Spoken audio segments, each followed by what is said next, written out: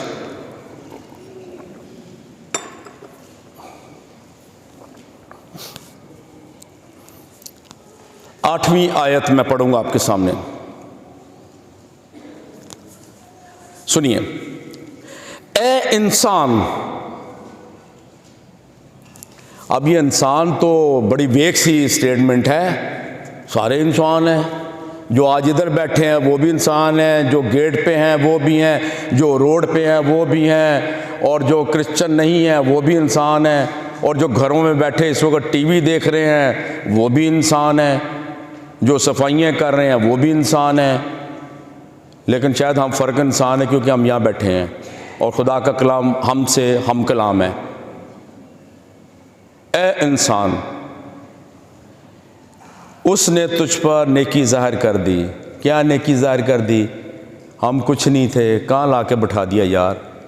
یہ جو بلڈنگیں ہیں نا، یہ گوروں کی بلڈنگیں ہیں، ادھر دیسی آ نہیں سکتا تھا،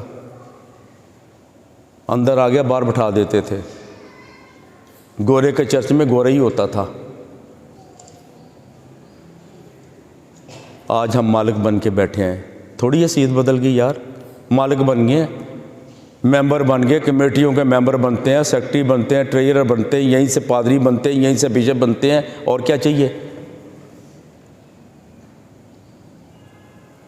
اس نے تجھ پر نیکی ظاہر کر دی۔ ٹھیک ہے جی، جو 7ویں آیت میں نے پڑھی ہے، خداوند تجھ سے اس کے سوا کیا چاہتا ہے؟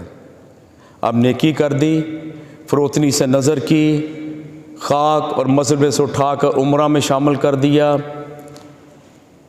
تو انصاف کرے اور رحم دلی کو عزیز رکھے، اور آخری بات جو میں فوکس کرنا چاہ رہا ہوں، اور اپنے خدا کے حضور فروتنی سے چلے۔ وہ فروتنی سے دیکھ سکتا ہے، فروتن بن سکتا ہے۔ خدا کا بندہ خدا کے کلام کو ہمارے سامنے رکھتے ہوئے کہتا ہے یہ خدا کی خواہش ہے کہ ہم انسان جن پر وہ اپنی نیکی ظاہر کرتا ہے وہ بھی فروتنی سے چلیں اس کے ساتھ۔ ہم اپنے آپ کو فروتن نہیں کرتے، اور جو شخص خدا کے سامنے فروتنی سے نہیں چلتا وہ انسان کو کچھ نہیں سمجھتا، وہ تو ہاتھ بھی نہیں ملانا چاہتا، دیکھنا بھی نہیں چاہتا، پاس کھڑا نہیں ہونا چاہتا، ملنا نہیں چاہتا۔ فروتنی کہاں سے آئے گی؟ اور یہ ساری چیزیں نہ صرف اس چرچ میں، تمام چرچز میں ہوتی ہیں۔ اور جب تک ہم فروتن نہیں بنیں گے ہماری مسیحی زندگیاں کامیاب نہیں، یہ کھوکھلی ہیں۔ میں نہیں کہہ رہا، میکا خدا کے پیغام کو ہمارے تک پہنچا رہا ہے، جس کا ثبوت زبور نویس نے زبور 113 اس کی 7ویں آیت میں دیا کہ خدا نے ہم پر فروتنی سے نظر کی، ہم کیوں نہیں فروتن ہو سکتے؟ خداوند آج کے اس کلام کے وسیلے سے مجھے اور آپ سب کو بڑی برکت بخشے، آمین۔ ہم دعا کریں۔ خدا باپ، ہم تیرا شکر اور تیرے نام کی تعریف کرتے ہیں، تیری اس رحمت کے لیے کہ تو فروتنی سے نظر کرتا ہے، اور تو ہم سے بھی یہ چاہتا ہے کہ اب ہم بھی فروتنی کے ساتھ تیرے ساتھ چلیں۔ تو نے فروتنی سے ہمارے ساتھ سلوک کیا، ہم بھی اپنی زندگیوں کو تیرے حضور فروتنی سے بسر کریں۔ ہمیں معاف کر، ہمارے گناہوں اور تقصیروں کو دور کر، اور ہمیں اس بات کا احساس عنایت کر کہ ہم خاک سے اٹھائے ہوئے، مزبلہ میں سے اٹھائے ہوئے وہ حقیر مخلوق، کیڑے یا انسان ہیں جن کی کوئی حیثیت نہیں، اور خداوند تو نے اپنا نام بخشا، تیرے بیٹے یسوع مسیح پر ایمان لا کر ہم تیرے بیٹے اور بیٹیاں بن جاتے ہیں۔ تو نے ہمیں عمرہ کے ساتھ بٹھا دیا، تیرا شکر ہو خداوند یسوع مسیح کے نام میں، آمین۔